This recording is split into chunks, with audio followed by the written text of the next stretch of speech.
I want it back. My Mojo. Give me my Mojo. Give it back. My Mojo. Give me my Mojo. I want it back. My Mojo. Give me my Mojo. Give it back. My Mojo. Give me my Mojo back.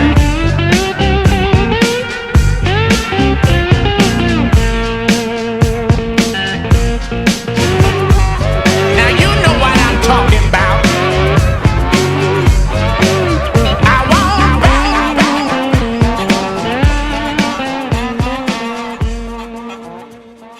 Kerry defending the nuclear agreement with Iran, the multi-country pact signed over the weekend in Geneva. Now the Obama administration is feeling the heat for their involvement. Lawmakers from both sides of the aisles aren't happy with the terms of the 6-month agreement, saying Iran got the better of the deal, and it really looks like they did. Republican Representative Eric Cantor of Virginia had this to say. A country which has deceived the world, a country which has defied UN Security Council resolutions, can't be trusted. This plan could really cause major complications for U.S. policy efforts across the Middle East and worldwide. We know the Prime Minister of Israel, Benjamin Netanyahu, thinks this is a, quote, historic mistake. Now, while this agreement might provide short-term solutions, we need to take a look at what the long-term effects of and how this jeopardizes our safety and relationships with each other. Joining me now on set to discuss this is Ryan Mauro. He's a national security analyst for the Clarion Project. Also joining us over the phone is Army retired Lieutenant General Jerry Boykin, who is a former Delta Force member. Welcome to both of you. General, let me start with you. You're no stranger to the Middle East. I mean, you were there, or at least have direct knowledge of what it was like in 1979 and 80. Well, that's right. I was part of the effort in April of 1980 to rescue the 52 Americans that were being held there by the followers of the Ayatollah Khomeini.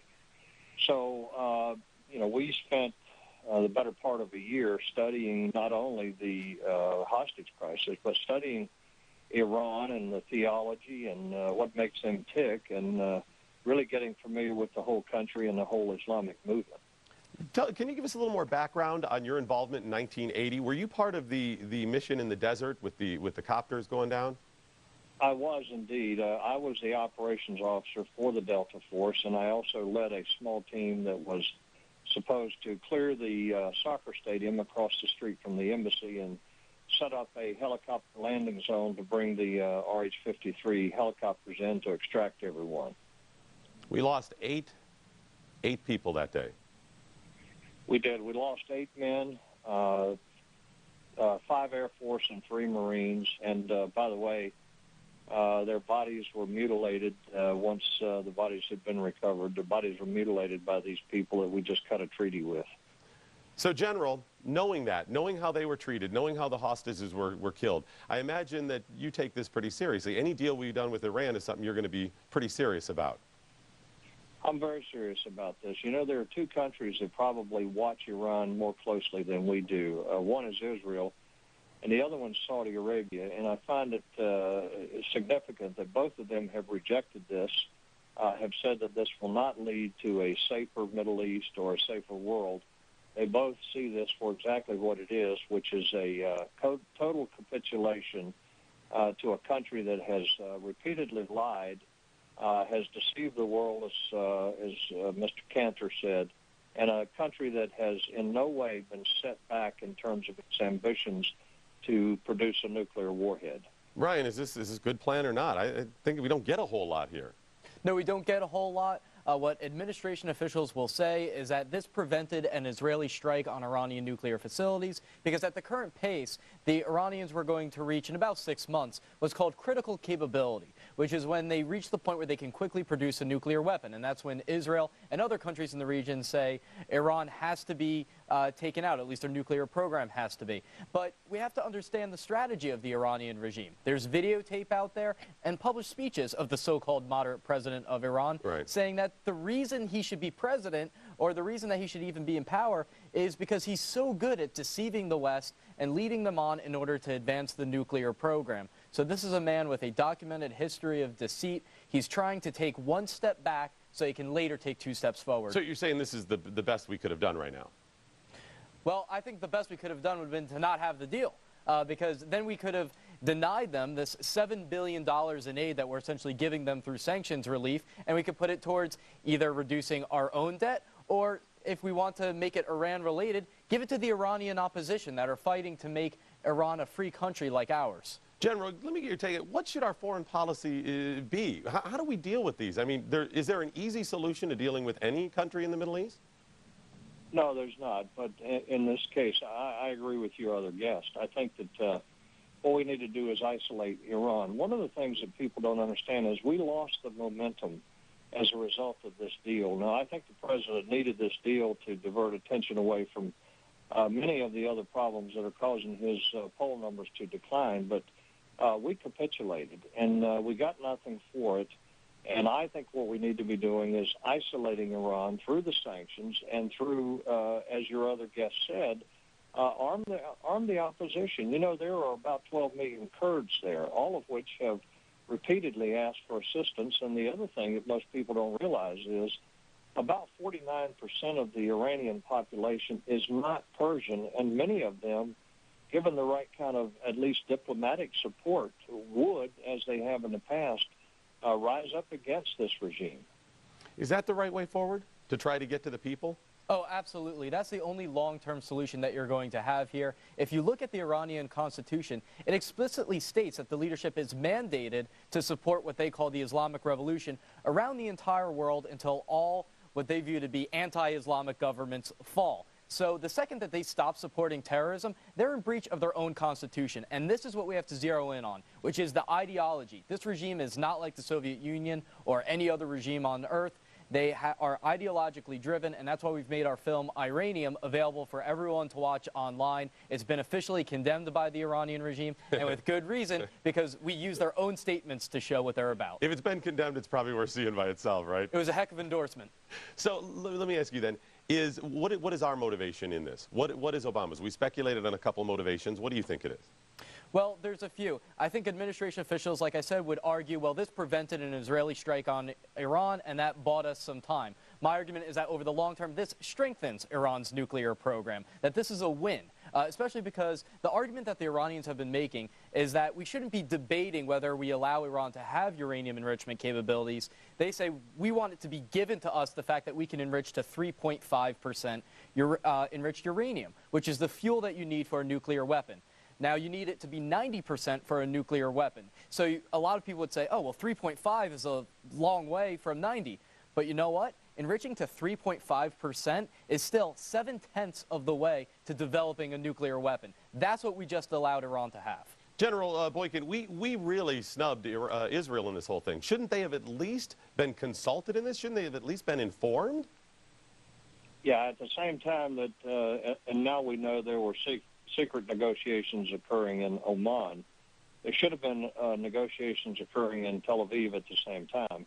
And I think that this is one of the great tragedies of this. And I will tell you, this is not going to stop the Israelis from striking. See, they told some members of our Congress recently, and I'm reticent to say who they were, but they told them that they believed that Iran would have a warhead somewhere between the end of March and the very beginning of May, and that they saw that as the critical time. So that means a strike prior to that. They have to, now, General. They have to, don't they? There's a false assumption they won't strike. They will. Yeah, I see them as they have to do it. They don't have any other option, especially now that we're doing deals with Iran.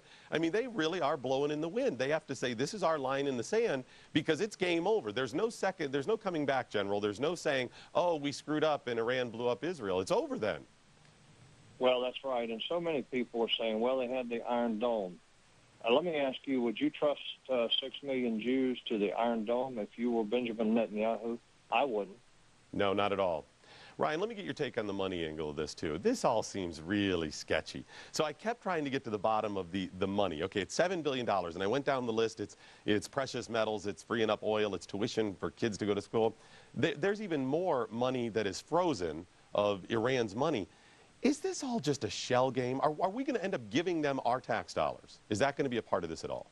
Well, officially that is not on the table, but what the administration is trying to do is they say we froze Iranian government money, and now we're allowing them to have a portion of that back. So you're giving them the currency that they once had and saying, now use it as you please. And let me tell you what that's going to go to. That's going to go to the nuclear program later, so you're helping to indirectly finance that. And it's also going to go to things like stabilizing the regime that oppresses its own people, paying terrorists that kill our soldiers in Afghanistan, and altogether creating chaos in the Middle East. Right, because even if we say the money is going to these things, they need money right now. That's part of the problem. They've been enriching this, but they need the cash. They're looking for money. So we're actually helping them by giving them some of this money back that eventually could be used against us. But is there a possibility down the road that we will give aid to them if we continue with these? I think it's possible that may not be on the table right now, but it's certainly possible if the Obama administration is desperate for there to be a deal in 6 months. Because remember, this only lasts for 6 months, and then the final deal has to be finalized. So what the Iranian regime is doing is right now President Rouhani is trying to show that he's a man that can be dealt with. Give a somewhat nice deal from their perspective so that later on they can say, look, you can reason with us, so now we need to really negotiate. These are our demands. And at that point, the Obama administration has to either admit that the deal failed and then there's no deal, or say, no, we were right, and then go the extra length in order to finalize one. General Boykin, that's the insult to injury. Imagine if we actually end up giving cash to this regime that has never answered for what they did in 79 and 80. I mean, what's going to happen in 6 months, General? What do you speculate is going to happen? Well, I think that what you're going to see is the Iranians, first of all, are probably not going to abide by the provisions of this treaty. They're underhanded. They are supreme liars. And I don't think that these inspections are going to be nearly what John Kerry has touted them to be. And I think that in 6 months we're going to be in a situation where it will be a policy failure for the Obama administration, or we will capitulate even more and wind up providing them with additional support. Can you imagine, General, if we actually gave tax dollars to these people now in the future? Can you imagine? We gave tax dollars to the Muslim Brotherhood in Egypt. We did the same thing in Libya. So there is a pattern of this under this administration. Ryan, think about this. Syria, President said they used chemical weapons. We know how that whole thing played out. He wanted to go in and attack. In this, they're developing a nuclear weapon, which trumps any type of chemical weapon. In this deal, we're not going in and attacking. We're saying, we'll let you do some of this. Right, and not only that, but the Obama administration has failed to embrace the Iranian people who have publicly gone out on the streets and said, where is the United States? People that are protesting against a terrorism-sponsoring, tyrannical regime should never have to doubt where the United States stands, and that's just very sad. Fundamentally, I think what the Obama administration is doing is they're looking at this as a business deal. It should be looked as an MMA match. When the person is about to be knocked out, if the Iranian regime is suffering because of sanctions, you double down on the sanctions. It's working, right? So you double down on that move. Wow. All right, we're going to have to wrap it up there. Thank you, Ryan Mauro and retired Lieutenant General Jerry Boykin, for joining us on the program. We really appreciate your insight, guys. Thanks so much. Coming up next.